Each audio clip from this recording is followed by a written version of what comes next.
Well, what's up, man? Movie man, what's going on? What you doing? Man, I'm just working on the bubble machine. You know them baby love their bubbles.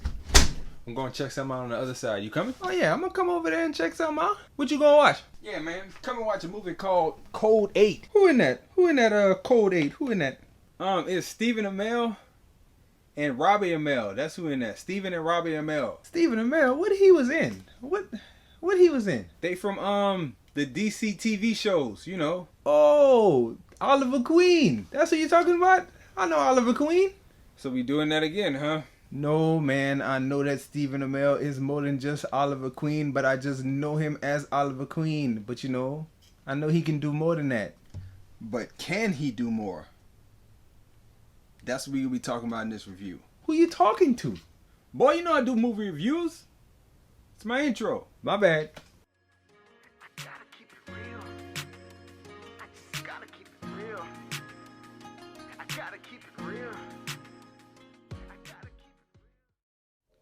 Hey everybody, it's Corey from the Whole Views channel.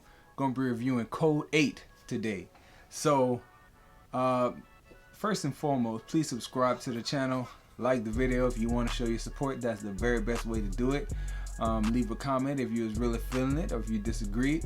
And also you can shoot me an email at whattowatch337@gmail.com. So, getting into the review of the movie Code 8. This is a Stephen Amell vehicle. Looked like was trying to highlight cousin Robbie Amell, who's really the main star of the movie, and they kind of use Stephen to be like, you know, the seller. Like, look, Stephen Amell is in this.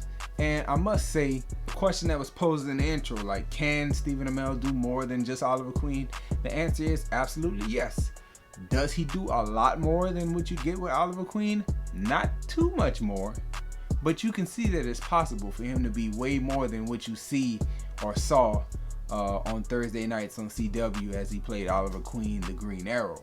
I would say this movie was very entertaining. Not, you know, it didn't blow you away. If I had to give it a score, I would give it a 7 out of 10. I actually have a video coming up that I'm going to be discussing, you know, A, B movies.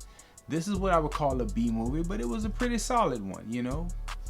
Fairly intriguing. One of the things that I liked a lot about the movie, and not to be spoiler heavy, this is just the intro, but I do like the way that they set up in the introduction this alternative history of like people with power being second-class citizens. That was pretty cool. I would have liked to see a little bit more of that history, and to be honest with you, after watching the full film, I'm open to more stories from that world. I would like to see Stephen Amell as a full-blown bad guy. He was like a borderline bad guy here. But to come back and see that same little crew of Robbie and Stephen and a few of the supporting characters back again and revisiting and having Robbie Amell kind of be the true hero of the story and have Stephen Amell be the true villain of the story, that would be cool to see. It would really kind of push him past that Oliver Queen world. Sticking to the topic of Stephen Amell, I would also have to say for his career, this was an interesting choice because people associate him with that superhero stuff now, Green Arrow. And he chose to do a project that was, you know, fairly nice sized budget, but it's still superpowers. Not heroes per se, but still powers. So I don't know if that was the best move for him to make, and you know, time will tell. But just judging off of this, he did flex his acting muscles enough to say, hey, I can do other things besides be a hero with a mask on, even though he did a project associated with powers. One of the things I want to remark on about this film though is the special effects. Very good special effects in this. There are a lot of robotic police being used, and special effects is very nice.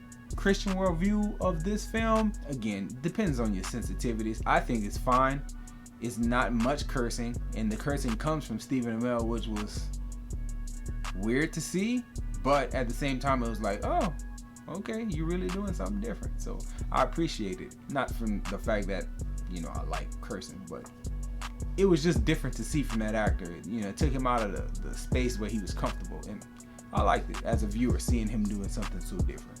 But still, sticking to the Christian worldview side of things, I would definitely say this isn't too bad. Not too bad. There is some blood, there is some violence, gun violence, super-powered violence, but Robbie Amell does a good bit throughout the film to kind of make sure, like, hey, we don't need to kill people. We can just do other things. I don't want to give the whole movie away, but they do other things to kind of dispose of police and get obstacles out of their way.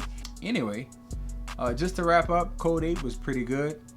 You got quite a few faces in there that you'll recognize. You got Stephen Amell, Robbie Amell, you got Han from the Fast and Furious films. He pops up in here. Pretty good film. 7 out of 10. Definitely, if you don't have nothing else to do during quarantine, Code 8 is a good watch. I recommend it. Check it out. Come back and check me out. Enjoy yourself. Guard your heart. Have a good one.